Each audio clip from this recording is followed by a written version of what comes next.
Baik, Assalamualaikum warahmatullahi wabarakatuh. Selamat siang, Ibu. Waalaikumsalam warahmatullahi Oke, wabarakatuh. sesuai dengan janji kita kemarin akan membahas mengenai kelas desa di sini ya Bu ya. Kita akan melaksanakan kelas desa bersama mengenai konsep dasar stunting dan juga konsep gizi yang sudah dalam materi yang sudah saya susun seperti itu Bu ya. Karena kemarin Ibu menginginkan untuk kita itu tidak mengundang karena khawatir dengan adanya penularan COVID-19 seperti anosmia itu yang Ibu kemarin bicarakan. Jadi sesuai janji kita akan bertemu dengan saya dengan Ibu saja. Dan ini anak Ibu ya? Iya. Okay. Jadi kali ini kita akan bahas mengenai konsep dasar stunting ya Ibu ya. Untuk mengenal stunting sendiri di sini saya sudah menyiapkan mengenai materinya seperti itu Ibu.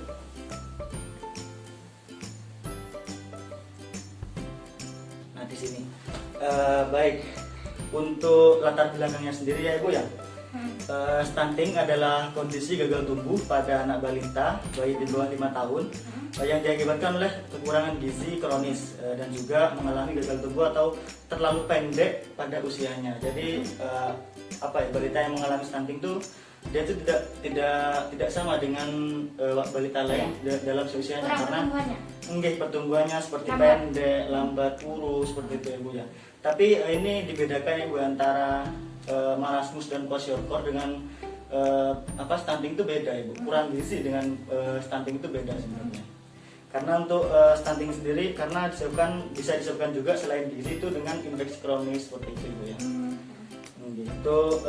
Di sini menurut WHO sendiri ya Bu ya, ini organisasi kesehatan dunia Ibu, Indonesia itu termasuk negara ketiga. Bayangkan Ibu ya, Indonesia termasuk negara ketiga yang memiliki angka stunting tinggi dan memiliki prevalensi tertinggi di regional Asia, Southeast Asia region atau SEAR ini Ibu ya. Ini menurut penelitian yang dilakukan oleh Holik dan kawan-kawan pada tahun 2020, di mana itu menyampaikan bahwasanya Indonesia adalah nomor ketiga.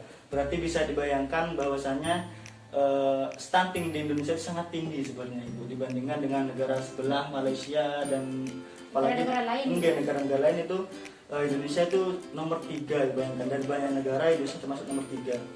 Jadi maka dari itu pencegahan sejak dini itu sangatlah penting untuk dilakukan seperti itu Ibu. Nah kemudian berdasarkan hasil riset kesehatan dasar atau Riskesdas pada tahun 2007, prevalensi balita mengalami stunting di Indonesia yaitu sebesar 36,8%, yang kemudian pada tahun 2010 prevalensi tersebut mengalami penurunan Ibu menjadi 35, dan pada tahun 2013 itu meningkat kembali.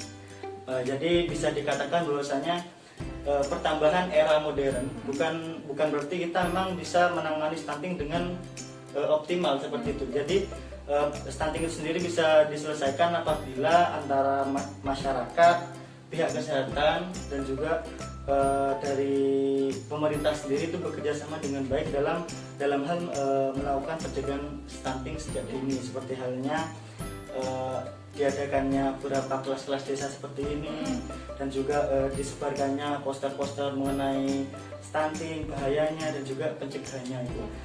Jadi di sini itu tergantung dari kita sendiri Ibu, dari Ibu balita dan juga dari beberapa pihak-pihak yang lainnya terkait seperti itu Ibu ya.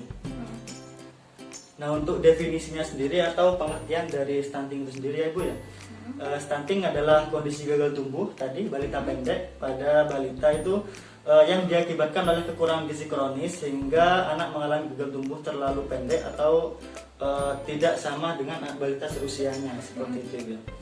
Itu dikatakan dijelaskan pada Sekretaris Wakil Presiden tahun 2017 ya Bu ya.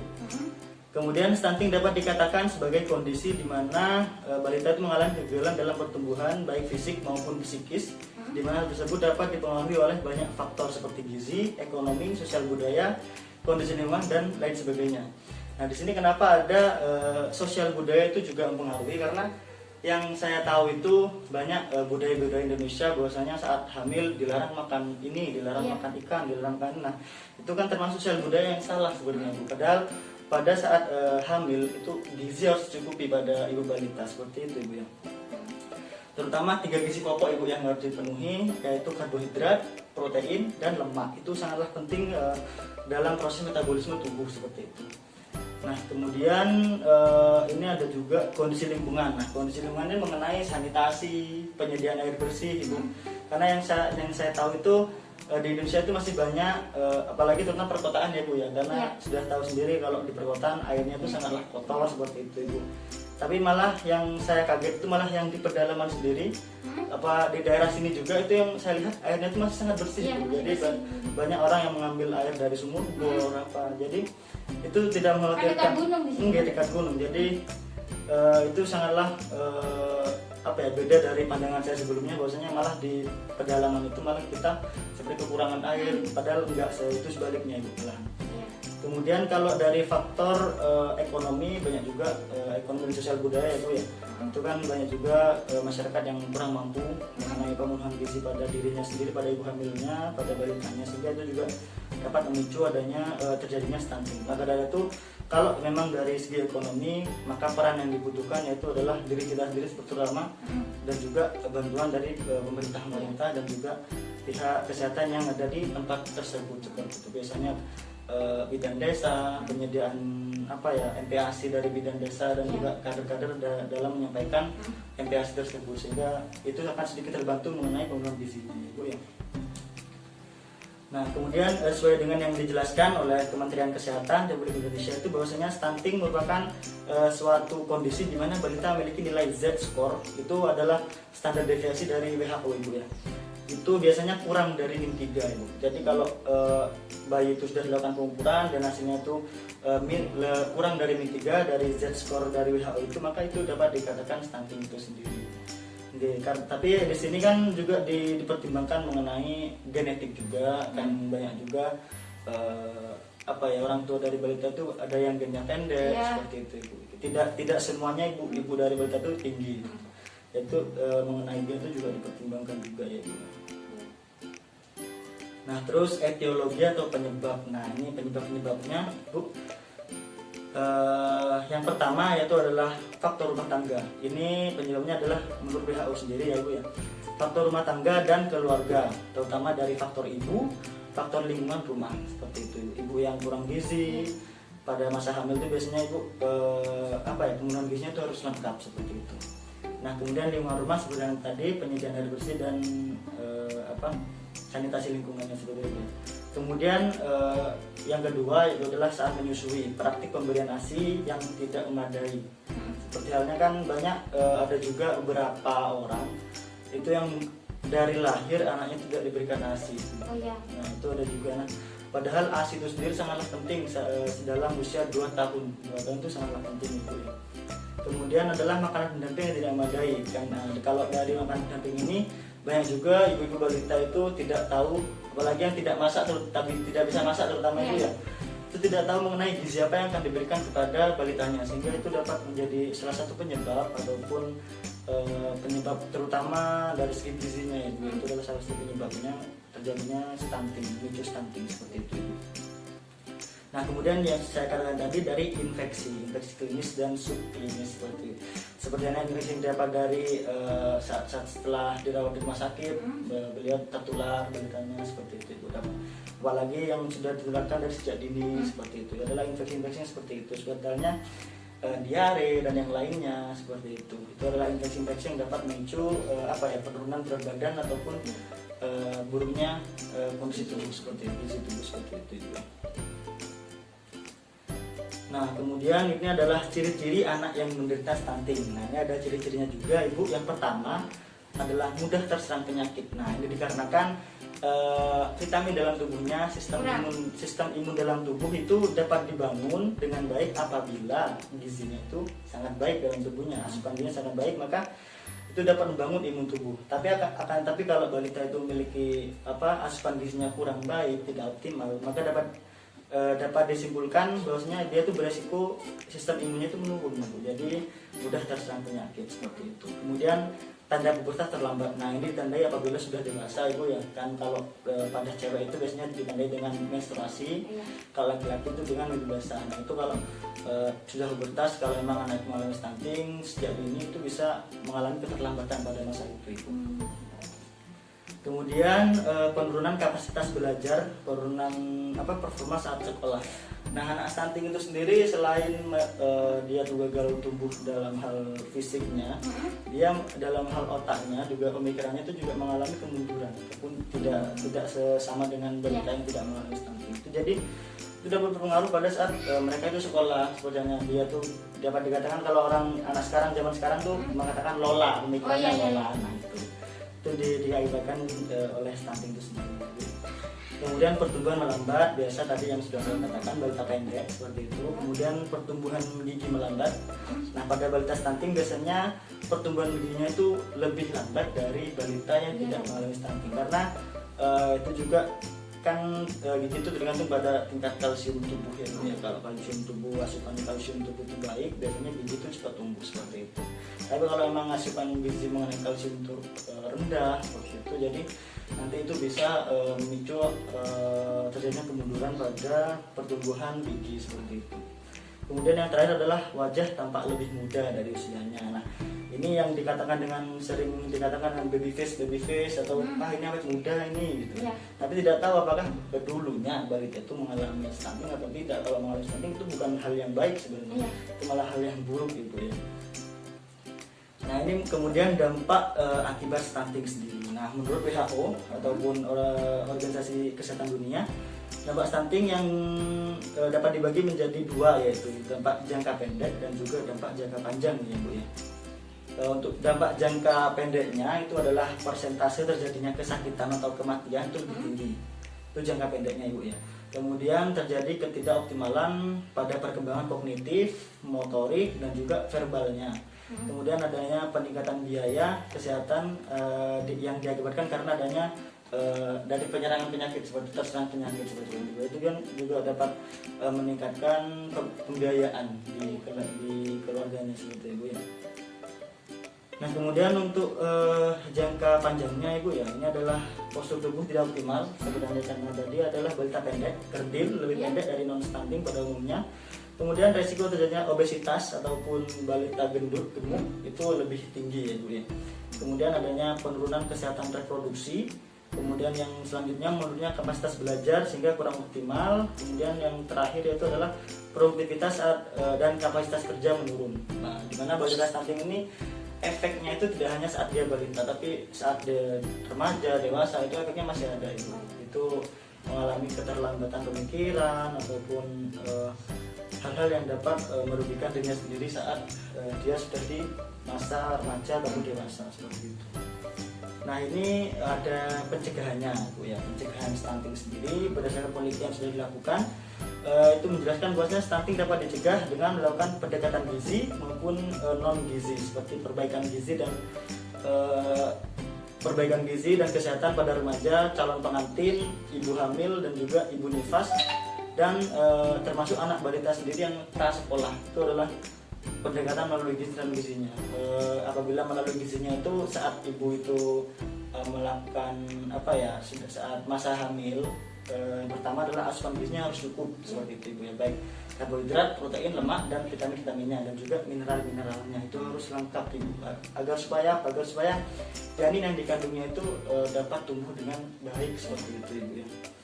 Kemudian saat remaja, otomatis yang kita harus berikan adalah pendidikan kesehatan mengenai pentingnya menjaga asupan gizi yang optimal seperti itu. Dan kalau emang balitanya, kita harus memberikan asupan gizi yang cukup, terutama yang asupan gizi inti, dan juga harus didampingi dengan vitamin dan mineralnya seperti itu kan. Ada juga sering dilakukan pemberian vitamin A oleh kader ya, itu ya. 6 bulan sekali. Oke, itu penting Bu. Kemudian menurut Hardiansah itu menjelaskan bahwa lingkup program gizi sensitif stunting supaya lebih diperkuat dan juga diperluas. Contohnya diperluasnya jangkauan air, jangkauan pangan yang terutama yang sehat ya Ibu ya, sanitasi, pendidikan, infrastruktur, akses pelayanan dan ekonomi. Nah, dalam penelitian yang dilakukan oleh Hardiansah. Kemudian pencegahan terjadinya stunting sejak dini pada balita sangatlah penting dilakukan Ibu ya. Karena pencegahan itu lebih baik daripada pengobati seperti itu. Jadi di sini dikatakan bahwasanya pencegahan itu pencegahan sejak dini itu sangatlah penting dilakukan. Hal tersebut sesuai dengan penelitian. Nah, ini bu penelitian dilakukan oleh Trihono pada tahun 2015 itu menjelaskan bahwa monitor pertumbuhan balita di posyandu, ketika posyandu sini bu ya, posyandu itu menjadi hal yang sangatlah strategis agar munculnya gangguan pertumbuhan itu pada balita bisa terdeteksi sedini mungkin, karena peran posyandu itu sangat penting karena itu bisa mengontrol mengenai pertumbuhan dari balita itu sendiri bu ya. Itu adalah pencegahannya seperti itu ya bu ya. Jadi ibu sudah lebih paham mengenai bahaya stunting, pencegahannya, dan juga contoh-contoh dari stunting itu sendiri seperti itu ibu ya. Seperti halnya mengenai ini ibu ya. Ini saya ada gambar juga ibu mengenai balita stunting.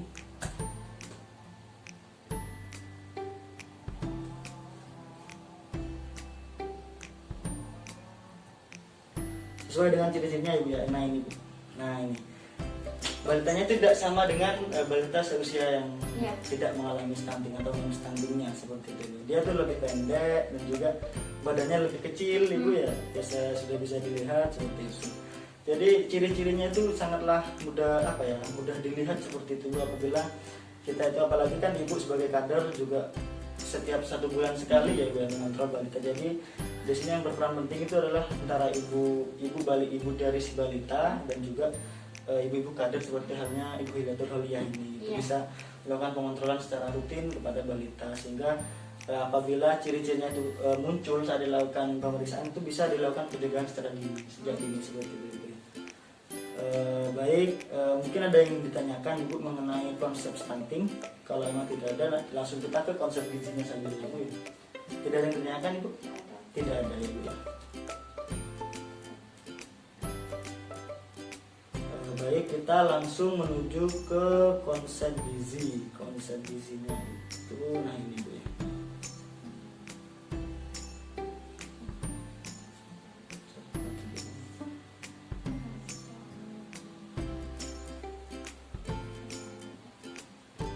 Nah ini mungkin untuk gizinya. Nah konsep gizi ya ibu ya, pengertian atau definisi dari gizi. Nah ilmu gizi merupakan ilmu yang mempelajari tentang makanan dan peranannya dalam menjaga kesehatan tubuh yang optimal. Itu pengertian menurut Kementerian Kesehatan 2016 ya ibu ya. Jadi fungsi dari gizi itu sendiri terutama adalah untuk menjaga metabolisme tubuh, dia sebagai pertahanan tubuh, penyedia asupan gizi, metabolisme seperti itu, dan juga untuk menjaga antara asam basa tubuh seperti itu. Banyak fungsi gizi yang memang itu sangatlah penting tapi dianggap sepele oleh sekian banyak orang gitu ya. Padahal dari gizi itu sendiri dengan asupan gizi yang optimal, maka dapat dikatakan bahwasanya masa depan balita ataupun seseorang itu bisa lebih baik seperti itu. Karena terutama yang sangat bisa dilihat adalah sistem imun, pertahanan tubuh ibu. Apabila gizi itu baik, maka pertahanan tubuhnya juga akan baik seperti itu. Nah, selain memberikan peran dalam memberikan gizi juga berperan dalam membantu keseimbangan cairan elektrolit, metabolisme tubuh, kesehatan sel, jaringan, organ, bahkan sistem organ ya ibu, sehingga manusia dapat meraih kesehatannya yang optimal. Ini sampai karena gizi itu disalurkan sampai ke dengan tingkat sel, jaringan, organ seperti itu. Jadi kesehatan mengenai tubuhnya itu bisa tercapai dengan optimal ibu ya. Karena yang sudah dikatakan tadi, dengan gizi yang baik pertumbuhan juga akan baik seperti itu ibu. Kan banyak balita-balita yang memang cukup gizi itu pertumbuhannya sangat cepat seperti itu. Anak ini sudah cepat besar ya, itu gizinya itu baik biasanya. Gizinya di samping gizinya baik, gen dari bapak ibunya itu juga baik seperti itu ibu. Tapi kalau bapak ibunya emang tumbuh tinggi tapi anaknya gizinya kurang, itu bisa saja itu mengalami stunting atau balita pendek. Itu tidak berpengaruh sebenarnya ya. Tidak berpengaruh kalau memang gizinya itu buruk seperti itu ya. Nah, untuk kecukupan zat gizi atau gizi seimbang dalam tubuh dapat membantu proses pertumbuhan keseimbangan tumbuh kembang terutama pada balita selama masa pertumbuhan sehingga dapat terhindar dari stunting. Nah, ini adalah pengertian yang lebih menuju ke stunting seperti itu ya Bu ya.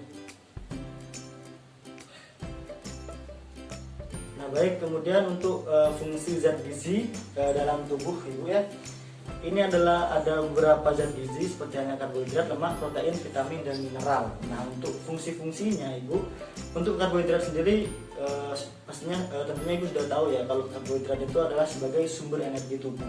Kalau kita tidak makan ya kita lemas seperti itu ibu ya. Nah, pemecahan karbohidrat itu sendiri adalah sebagai energi pada tubuh kita ya. Pemberi rasa manis pada makanan, sebagai penghemat protein, karena karbohidrat sendiri adalah jika dipecah itu bisa menjadi glukosa ibu atau gula. Jadi kalau memang kita makan dikunyah banyak itu kan ada pernah dikatakan bahwasanya Nabi itu dalam mengunyah makanan itu sangatlah lama itu lama itu adalah fungsinya adalah untuk menghasilkan cita rasa manis seperti itu. Selain cita rasa manis, kalau saat dilakukan proses penghancuran makanan itu sangatlah mudah seperti itu.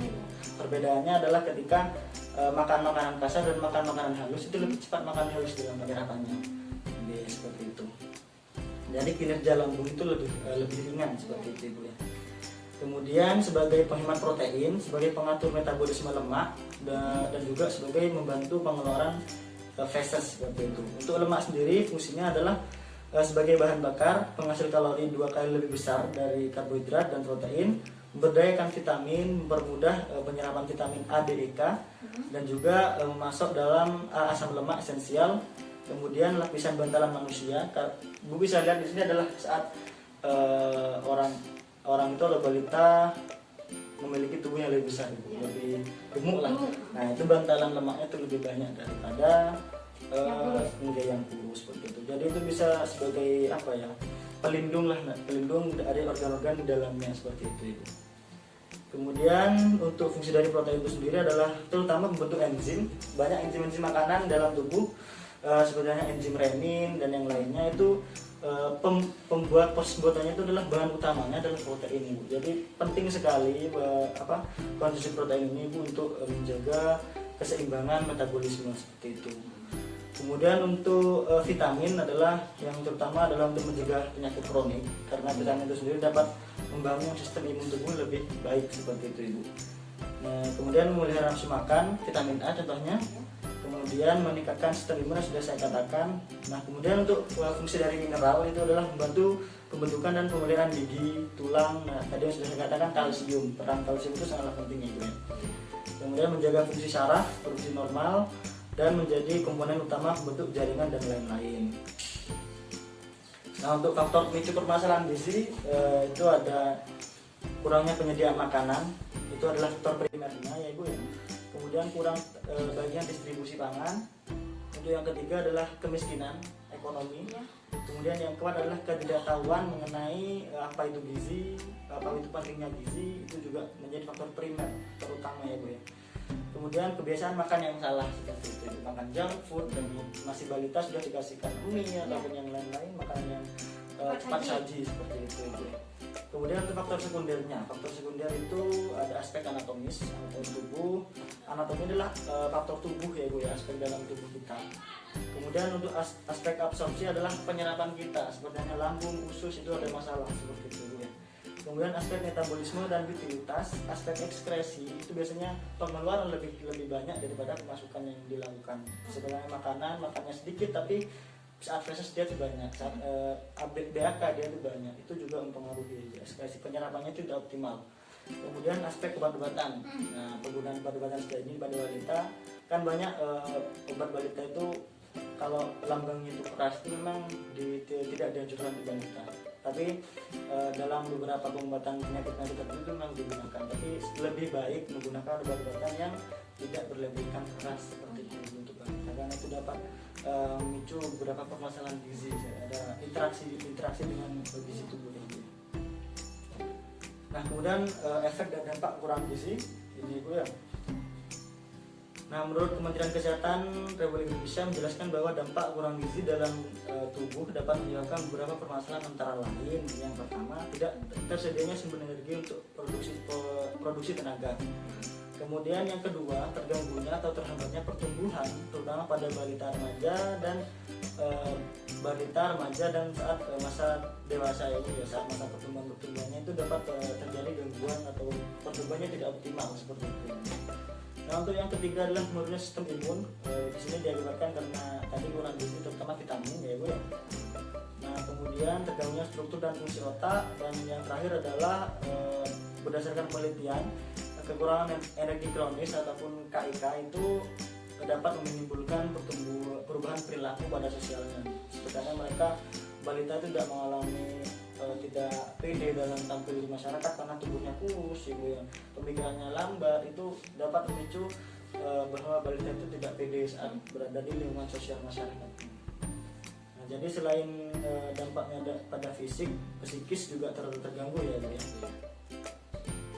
Nah ini untuk komposisi gizi seimbang, ibu sudah tahu ya bahwasanya 4 sehat 5 sempurna itu adalah gizi seimbang ya. Dia ada karbohidrat, protein, lemak, vitamin, mineral, dan juga tambahan dengan ini ada minum susu. Kalau tidak minum susu berarti tidak sempurna ya, 4 sehat saja. Jadi harus 5 sempurna dengan minum susu seperti itu. Itu adalah asupan kalsium gitu ya. Nah untuk kandungan zat gizi yang dibutuhkan tubuh yang tadi sudah dikatakan ada 5 komponen ya ibu ya. Karbohidrat, protein, lemak, mineral, vitamin. Untuk karbohidrat kita bisa dapatkan dari nasi.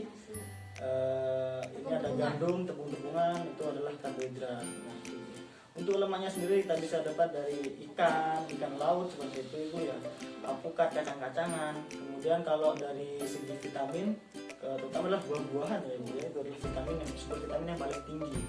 Nah untuk protein sendiri adalah seperti halnya ayam, daging sapi, itu adalah sumber protein hewani yang sangat baik ya ibu ya. Kalau dari nabati itu adalah bisa didapatkan dari seperti kacang panjang, itu memang mengandung protein nabati seperti itu ya. Nah kemudian untuk mineral kita bisa dapatkan dari sayur-sayuran ya ibu ya, sayur-sayuran itu mengandung zat besi untuk tubuh seperti bayam dan lainnya ya ibu ya, itu mengandung sumber mineral yang sangat tinggi pada tubuh dan itu sangat penting sebenarnya ya. Nah kemudian ini adalah beberapa permasalahan gizi di Indonesia ya ibu ya. Yang pertama adalah masalah kekurangan energi protein. Nah itu masalah yang dapat ditimbulkan akibat KIP atau protein itu ya, dapat berakibat pada penurunan mutu kualitas SDM, terutama bila terjadi pada masa balita, remaja, pertumbuhan dan perkembangan. Masalah KIP ini dapat dilihat dari kurang atau bahkan rendahnya cadangan lemak. Kalau balita kurus berarti itu bisa kita lihat bahwasanya itu adalah kekurangan protein di situ ya. Kemudian adalah masalah anemia gizi. Anemia ini adalah kekurangannya hemoglobin darah ya ibu, yaitu karena dari gizi itu sendiri hemoglobin itu sendiri dapat disusun oleh asupan gizi yang seimbang seperti yang itu ibu ya. Jadi dengan gizi yang buruk, asupan gizi yang tidak seimbang itu beresiko tinggi dan mengalami anemia atau kekurangan hemoglobin darah seperti itu. Nah kemudian ini ada masalah kekurangan vitamin A, seperti anak tidak nafsu makan dan yang lainnya. Dan juga yang paling penting akibat kurang vitamin A ini adalah pada penglihatannya itu, sistem penglihatan. Biasanya mengalami banyak gangguan seperti yang mudah mengalami rabun dan yang lainnya. Nah kemudian gangguan akibat kekurangan iodium. Nah ini merupakan salah satu jenis mikromineral yang sangat penting dibutuhkan oleh tubuh. Meskipun kadarnya sendiri tidak boleh banyak-banyak ibu ya. Berkisar 0,0004% dari berat badan. Tapi menurut Kementerian Kesehatan itu permasalahan yang sangat umum ditimbulkan dari kekurangan kadar iodium itu adanya benjolan pada leher, gondok ibu. Nah penyakit gondok itu penyebab utamanya adalah kekurangan iodium. Jadi mengapa disarankan kita terus mengkonsumsi garam laut terutama ya, garam itu karena itu memang sangat penting untuk tubuh untuk menjaga asupan iodium itu, meskipun jumlahnya yang dibutuhkan dari luar itu adalah sangat sedikit 0,004%. Tapi itu sangatlah penting untuk mencegah terutama terjadinya gondok seperti itu ibu. Nah baik, selanjutnya sudah untuk konsep gizi sudah cukup sampai di sini. Apakah dari materi yang sudah saya sampaikan mengenai stunting dan gizi itu ada yang ingin ditanyakan ibu mengenai kejelasan mengenai materinya? Sudah ya bu ya. Baik, kalau memang nanti ibu lupa mengenai materi yang sudah saya sampaikan ini, nanti saya akan buat record mengenai materi ini nanti saya akan menjelaskan secara daring seperti itu ya. Nanti saya akan record, kemudian linknya nanti saya akan kasihkan ke ibu agar supaya nanti ibu juga bisa menyebarkan ke kader-kader yang lain untuk menambah wawasan mengenai stunting dan gizi itu sendiri ya, ibu ya. Nah, baik untuk referensinya sendiri ibu, ini memang saya ambil dari Kementerian Kesehatan semua ya ibu ya. Kementerian Kesehatan, WHO, yang memang itu adalah lembaga kesehatan yang ada di Indonesia dan di dunia seperti itu ibu. Jadi mengenai materi yang sudah saya ambil tadi, yang sudah saya jelaskan itu berlandaskan dari Kementerian Kesehatan dan juga dari WHO sendiri. Nah baik, kalau gitu, kalau memang nanti ibu ada pertanyaan-pertanyaan yang mau ditanyakan tapi nanti ibu lupa untuk menanyakannya, nanti bisa chat melalui WA saja ya ibu, yang melalui media sosial. Nomor saya yang sudah saya berikan kepada ibu, nah itu bisa. Baik, kalau gitu cukup sampai di sini saja ya ibu ya. Nanti segera akan saya buatkan video recordingnya, nanti biar bisa disebarluaskan kepada kader-kader yang lain seperti itu ya ibu ya. Baik, terima kasih ibu atas waktunya. Mohon maaf mengganggu ini ya ibu ya, lama sekali dijelaskan mengenai stunting dan gizi, karena memang itu adalah suatu hal yang sangat penting untuk disampaikan. Karena melihat sendiri, dapat dilihat sendiri ibu sebagai kader desa, terutama ibu memiliki peran penting dalam melakukan pencegahan stunting pada balita ya ibu ya. Jadi baik, kalau gitu terima kasih atas waktunya ibu. Saya balik ke rumah saya dulu. Mungkin besok kalau memang bisa bertemu lagi saya bertemu, tapi kalau memang tidak memungkinkan saya akan membuat video recording saja ya ibu. Saya akan segera kirimkan kepada ibu. Baik, kalau gitu terima kasih atas waktunya. Assalamualaikum warahmatullahi wabarakatuh ya ibu ya. Selamat siang.